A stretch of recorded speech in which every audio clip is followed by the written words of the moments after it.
Ayun, so magandang araw sa lahat ng mga gustong magpa-renew ng driver's license, no? Mahalaga ito para makaiwas kayo sa fixer, no? So, yung mga kulang pa sa knowledge hanggang ngayon kung paano magpa-renew. So, panoorin nyo po yung buong video para hindi kayo ma-biktima ng fixer. So, madali lang po ito, no? So, ito yung nakikita nyo sa screen, yung old driver's license ko mismo. Ayan, so expire na siya, mag-expire na siya sa 25, tapos kaka-renew ko lang. So naisipan ko gumawa ng video para ma-share sa inyo kung paano ko siya ni-renew. Ayan, so after ko ma-renew, ito yung nakuha ko, no? Papel lang siya. So, ito yung OR niya. Tapos, ito yung front page. Tapos, ito yung back page niya. So, may nakalagay dito, no driver's license card available as of March 20. Yan. So, ito po yung makikita nyo. Yan yung matatanggap nyo from LTO. Kasi, wala pa pong plastic card na ibibigay sa lahat ng kukuha ng lahat ng magpaparenew. So, sa pagkakaalam ko po, yun pa lang yung update na wala pong plastic card. Yan. So, ito yung sa front page niya, yung official receipt. So, makikita nyo dito, yung binayaran ko is 585 pesos. So, kung ma-fixer kayo, pwedeng sabihin nila sa inyo pag nagpa-assist kayo ng 1,500 yung babayaran nyo. Ayan. So, panoorin nyo to para hindi kayo ma-biktima. So, application renewal, normal, no? So, 10 years siya pag wala kang violation. So, kung may violation ka, 5 years lang yung terms ng license mo. Yun yung magkakalam ko. Ayan, so dito sa 10 years, meron siyang medical exam na schedule twice. So, sa ngayong 2024 na lahat na magre-renew, yung first schedule is sa 2028. Tapos yung second schedule niya is sa 2031. So, halimbawa nagpa-renew ka ng July, so July 2031 yung second schedule. Ganon. Ayan. So, kung wala kayong violation, maganda kasi 10 years na yung validity ng driver's license.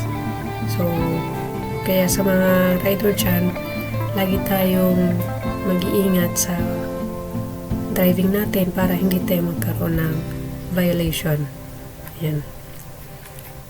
So, yan yung OR niya. Then, yung sa kabila niya is yung printed out na magiging temporary license natin. So, ito yun. So, black and white lang yung pagka-print nila. So, importante, meron namang nakanote dito. Intindihin na lang natin siguro yung LTO kung bakit hindi pa sila makapag-release ng plastic card. Ayan, so paano ko nga ba ito nakuha? So, merong steps dyan. Before kayo pumunta sa LTO, kailangan sundin nyo itong mga steps na papakita ko sa inyo para hassle-free kayo. At yun nga yung sabi ko, para iwas kayo sa fixer. Okay, madaling-madali lang to, guys. So, sana tapusin yung video. So, step 1 natin ay kailangan mag-login sa LTMS portal. At ang link ay ilalagay ko sa description para mas mabilis sa part nyo in-navigate yung portal na yan. Ayan. So, kung ikaw hindi pa registered sa LTMS portal, kailangan magpa-register ka kasi wala kang takas dyan. Kailangan talaga may account ka para na-check mo din kung meron kang violation and anong status ng license mo. So, after ng login, ay pupunta naman tayo sa sign-in. So, magsa-sign in tayo para makapasok tayo sa pinaka-dashboard ng account natin. So, once na nandito na tayo sa dashboard ng account natin, unang tinignan ko nung ako is yung kung meron akong violation.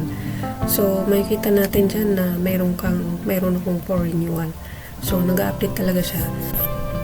So, ang next natin kung wala namang violation is kailangan natin pumunta sa e-learning para sa ating step 2. So, ang step 2 natin, mag-take ng online validation exam. So, proceed lang tayo sa e-learning, then driver's license renewal course. Then, proceed tayo dun sa may CTA online validation exam para mag-take ng online exam. So, ang kagandahan nung sa ngayon is 25 items lang siya, 80% passing rate. Tapos, pwede mo siyang ulit-ulitin kung halimbawa, hindi mo ma-reach yung 80%, pwede kang umulit mag-exam. And then, pag-start mo, pipili ka kung anong gusto mo, English or Filipino, para mas kung saan ka comfortable. Ayan, so yun nga, sagutan nyo lahat ng 25 items na questions. And then, after that, i-print nyo yung certificate o di kaya